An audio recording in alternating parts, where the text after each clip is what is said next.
Hello everyone, let me tell you something about three common companies, namely solo proprietorship, limited liability partnership, and joint stock company. A solo proprietorship is a business owned and operated by one person who is fully responsible for all debts and obligations of the company. It is simple to set up and manage without complicated legal procedures, and the owner owns all profits and control of the business. However, the owner is liable for unlimited debts and liabilities of the business, and personal assets may be used to repay business debts. The survival of the business is closely tied to the health or survival of the owner, and sustainability is poor. A limited liability partnership is a special form of partnership.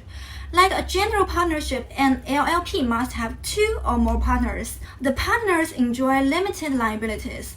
They only bear limited liabilities for the debts of the enterprise. Each partner has limited liability for the debts and liabilities that may be incurred by other partners. Compared with a traditional partnership, an LLP can better protect the personal assets of the partners. The case of our group belongs to this type. A joint stock company is a company formed by shareholder investment. Shareholders own shares in the company and hold ownership of the company in the form of shares. Shareholders bear limited liability for the company's debts, limited only to the amount of their investment in the shares they hold. A company can raise a large amount of the capital by issuing stocks, which is suitable for large-scale investment and business expansion. The company has an independent legal personality and can exist for a long time. Even if the shareholder change, the company's survival will not be affected. Now let me introduce the case of our group. First of all, the plaintiff in the case is Young Mei King. The defendant is Bond Villa. The plaintiff Young is a director and shareholder of the defendant company, which was established on April 24, 2012 in Malaysia and operates postpartum care services. The plaintiff and two other members, Shirley and Christine, established the defendant company. Each of the three held half of the shares and became a director. But the plaintiff was responsible for the daily operation of the company. However, in October 2013, Shirley and Christine discovered that the plaintiff had established a company that was alleged a branch of the defendant company. I will refer to it as Taiwan Company, which triggered a conflict between them. After leaving the company, the plaintiff claimed that she had advanced her savings to the defendant company as a loan for operation. However, the two defendants claimed that the plaintiff had not obtained the approval to open a branch and advance payment.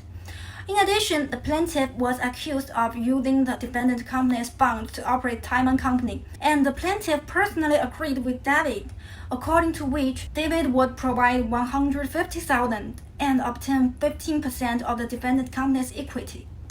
The defendant company was run loosely. It had not had a proper board of directors since its inception, had not passed any resolutions, and had not even kept any ledgers. The plaintiff was responsible for finance and management. The plaintiff wanted the defendant company to compensate her for her advances and other appropriate expenses. However, the defendant countersued the plaintiff for violating corporate law because she had undeclared amounts during her employment, which were secret profits, and she should compensate the company for losses caused by lawsuits filed by former clients or David. Now, let's hear the statement from both parties in the case. I'm Young, the plaintiff in the case. Here are some blank receipts. I think they can prove the money I paid to the company. Besides, Shirley, Christine, and their friends all knew the existence of Taiwan branch. At Shirley's birthday party, we discussed openly about this matter, and neither of them had any objection. I think I have full decision-making power for the company, because they both handed over all the company affairs to me. As for David, he said that if Christine agreed to withdraw, he could get Christine's 15% stake in the company, and Shirley knew about that. Several witnesses called by the plaintiff also confirmed this. It is worth mentioning that the plaintiff's fifth witness is Linda, who is the secretary of the defendant's company. Although Linda participated in the preparation of the company's accounts, she was never appointed as an accountant, and the supporting documents she used to prepare the accounts were never verified by the defendant, Shirley and Christine. The defendant also called 5 witnesses. Let's hear their statements. I'm Shirley. Although I did not contribute 1 penny, I am the director of the company. I am responsible for marketing and cooking together with Christine. I have no experience, so I mainly followed Young's instructions. Young and Christine can't get along, so Christine stopped coming soon after the establishment of our company. In October 2013, I found out that Young opened a Taiwan company. I knew that she wanted to explain the business, but I was also worried. Our company did not hold any meetings or pass any resolutions to set up the Taiwan company. Young once told me that Taiwan is our branch. Then Shirley and I decided to hold an extraordinary general meeting of shareholders because we wanted to investigate the true situation of Taiwan branch and we want to know the accounts of our company's establishment. However, Secretary Linda rejected. Later, at Young's request, Linda issued a notice of the general meeting of shareholders. Our meeting of shareholders was held on February 11, 2014. Young once asked Christine to resign, but she was rejected. At this general meeting, I learned about the agreement signed by Young and David and more details about Taiwan branch.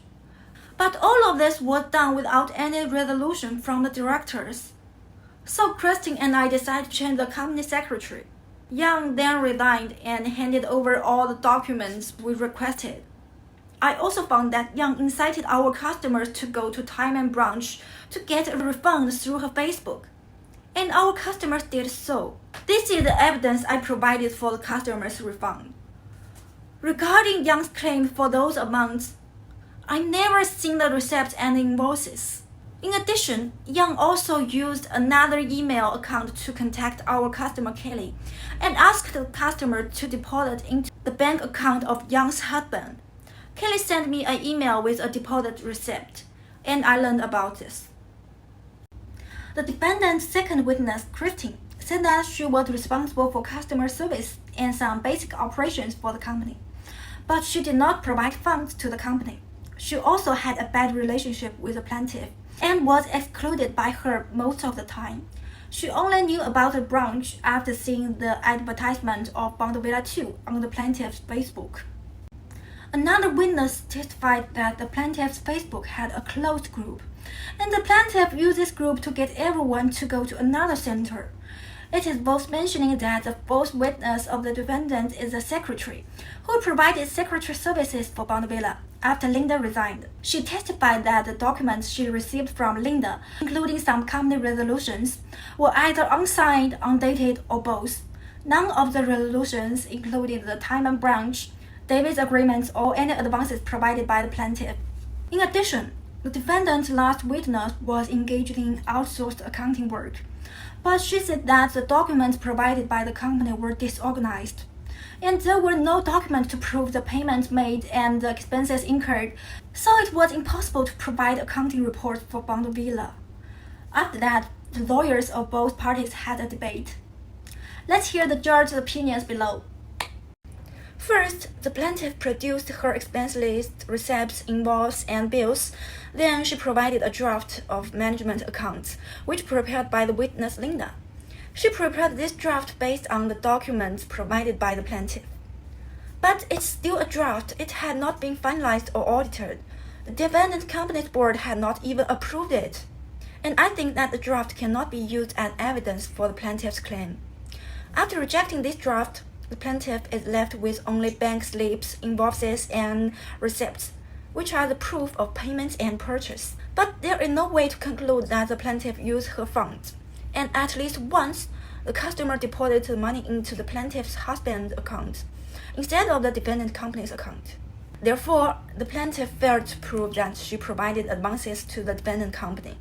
The defendant is a loosely managed company. No confirmed directors' meetings have been held, no resolutions have been passed, and most of the time, the plaintiff has been on her own. But as far as company law is concerned, the directors of the company must be fully committed and the other 2 directors have the same responsibility. The defendants admitted that the plaintiff knew better and left her to run the defendant company. But things fall out. They turned around and alleged no compliance by the plaintiff. I do not think I should subscribe to their allegations against the plaintiff. They had also failed as co-directors of the defendant company.